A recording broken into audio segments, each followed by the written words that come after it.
नमस्कार।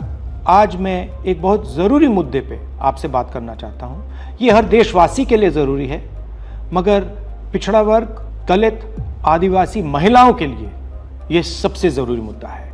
ये आपके भागीदारी के बारे में है। 2023 में पूरे देश ने, सब पार्टियों ने महिला आरक्षण बिल को पूरा समर्थन दिया था। कांग्रेस पार्टी सबसे आगे थी। सालों के लिए हम महिला बिल पास करना चाह रहे थे। अंत में 2023 में हुआ। भारतीय राष्ट्रीय कांग्रेस की तरफ मैं नारी शक्ति बंधन अधिनियम 2023 के समर्थन में खड़ी हुई।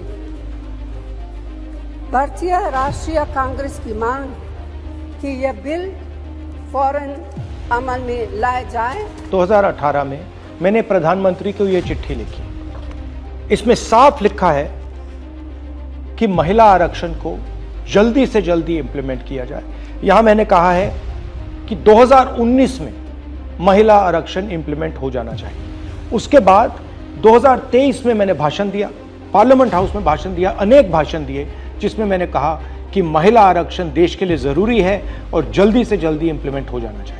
In my view, it is quite simple. This bill can be implemented today by giving 33% of the seats in the Lok Sabha and the Vidhan Sabha to India's women. I would like to have seen OBC reservation included in this bill. I think it is very important that a large chunk of India's population, large chunk of India's women should have access to this reservation. And that is missing in this bill. भाई और बहनों, अब बहुत बड़ी बेईमानी की जा रही है। प्रधानमंत्री नहीं चाहते कि कास्ट सेंसस, नए सेंसस, ओबीसी सेंसस के बेसिस पे यह निर्णय लिया जाए। वो चाहते हैं कि 2011 का सेंसस यूज किया जाए, जहां पे पिछड़े वर्ग का नंबर है ही नहीं। वो आपकी जो भागीदारी है उसको आपसे छीनना चाहते हैं। हमारा कहना है नया सेंसस चालू हो गया है, आप कह रहे हो कि ओबीसी सेंसस आप कर रहे हो, तो उस सेंसस का प्रयोग करके आप महिला बिल क्यों नहीं पास कर रहे हो?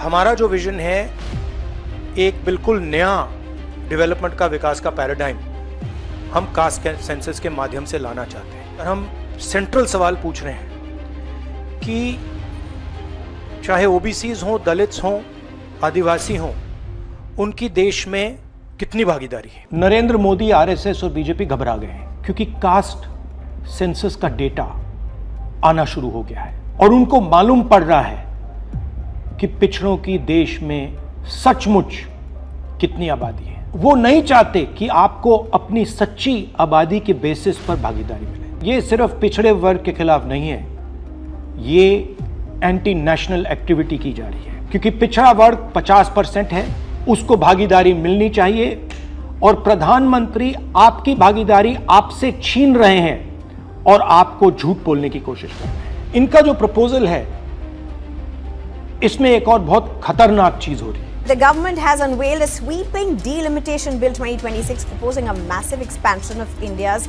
parliamentary representation. The strength of the Lok Sabha is set to jump from 545 to a staggering 850 seats. सच्चाई ये है कि अगर जो मोदी जी चाहते हैं हो जाए, तो जो छोटे स्टेट्स हैं, साउथ के स्टेट्स हैं और नॉर्थ ईस्ट के स्टेट्स हैं, उनका रिप्रेजेंटेशन कम हो जाए। उनको भयंकर नुकसान होने वाला है और मैं इसको एंटी नेशनल एक्टिविटी मानता हूं। हमारा जो स्टैंड है वो बिल्कुल क्लियर है।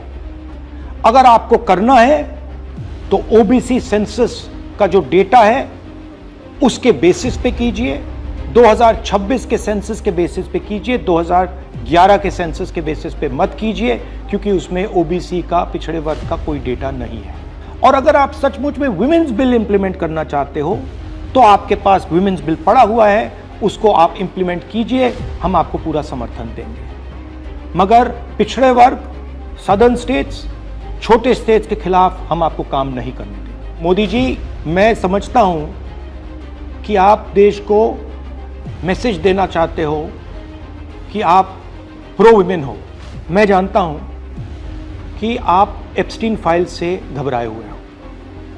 35 लाख फाइलें यूएस में बंद पड़ी हैं, चाबी ट्रंप जी के हाथ में है और आप उससे डरे हो। मगर यह तरीका नहीं। आप चाहते हो कि आपके मुताबिक सीटें बढ़ें, आपके मुताबिक डिलिमिटेशन हो और पिछड़े वर्ग को कुछ ना मिले। हम ये नहीं होने देंगे। पुराना डेटा नहीं चलेगा। 2026 कास्ट सेंसस का डेटा ही चलेगा। हम आपको पिछड़े वर्ग से चोरी नहीं करने देंगे। हिस्सा चोरी बंद करो। पिछड़ा वर्ग, दलित, आदिवासियों को उनका हक दो।